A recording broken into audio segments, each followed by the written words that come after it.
Well, I'm on the farm today, and I'm continuing to kind of clear out this where these autumn olives were plucked out, and spent a great deal of time up there. Got the Massey 50 with the loader. Still got a little bit to go in here, and then for all essential purposes, I'll be done. You know, on this farm, I do just about all of the work. I'd say probably 95% or more of the work I do, and 100% of the money spent on this haying, you know, comes out of my wallet and whatever revenue we get. And I get a lot of comments from relatives and friends, and you know, occasionally I'll get a comment on the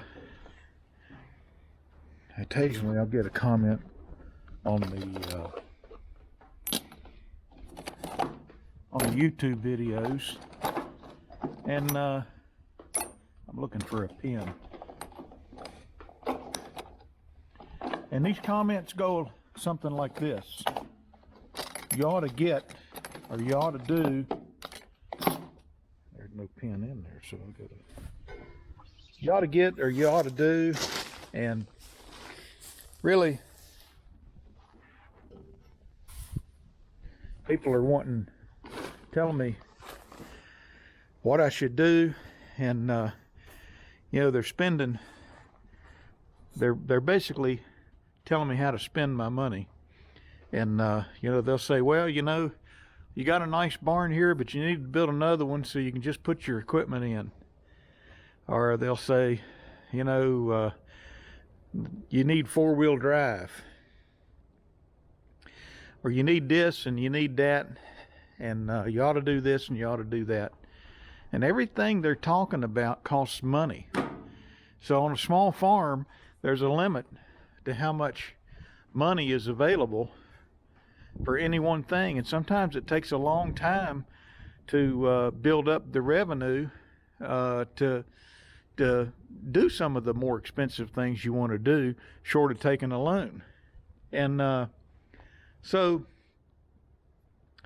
you know, I hear people they're quick to say, why don't you do this and why don't you do that? And so sometimes I'll ask them, I'll say, well, you know, the cab tractor with four-wheel drive, well, where am I going to get it, and how much is it going to cost, and where's the money going to come from, and then how's it going to pencil out?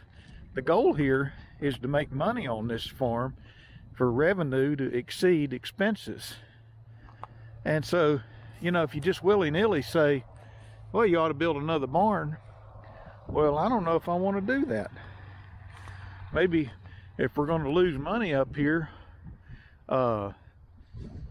maybe I should just throw in the towel and play golf like the other hotshot engineers I know. And if you're new to the channel, in my day job, I'm an engineer, and I like to jokingly call myself a hotshot engineer. But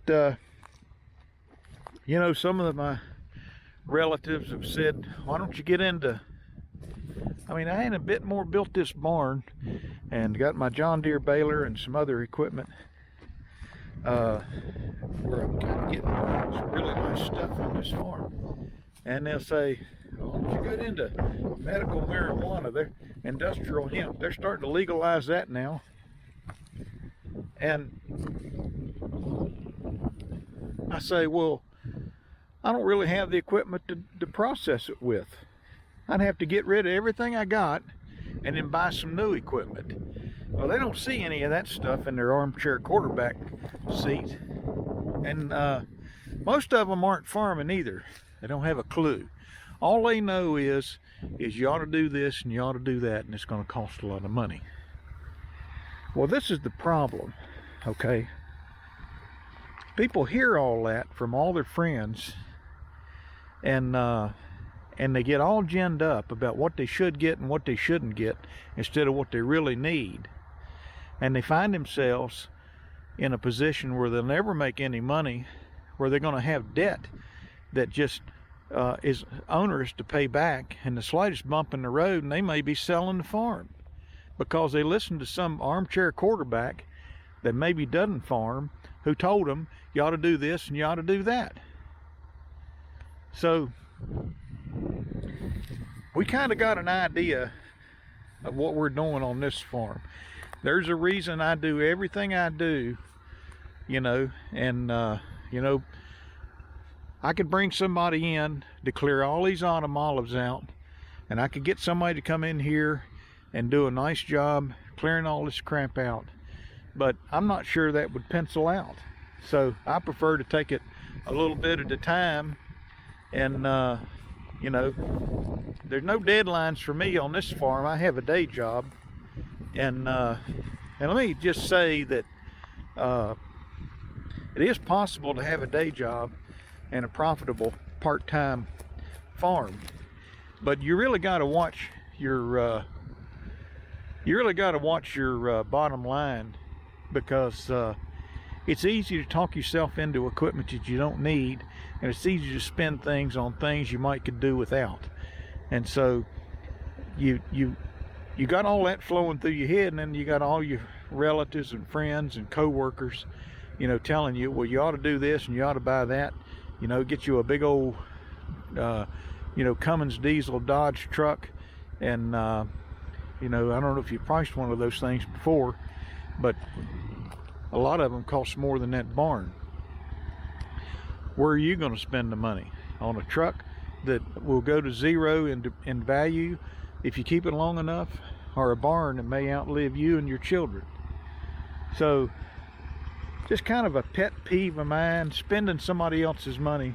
There's always somebody that has a better idea. I had a friend that back in the 70s, you know, Ford had a little jingle and a slogan that said "better ideas" at Ford. And I had a friend that used to say, feel like I work at Ford Motor Company because everybody's got a better idea. So plot your course on your small farm. Be meaningful with everything you do.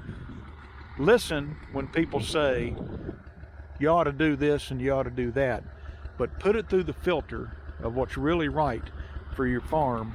And if you do that, I'm not sure how you can make a mistake. Now, why did I need this pen? Because somewhere along in here, this one fell out. So I'm going to fix that, and I'm going to get back to clearing what little bit of brush I got with the Massey Ferguson 50, Massey Ferguson 100 loader, Hardy Bush Hog, Carhartt gloves. And we'll talk to you later.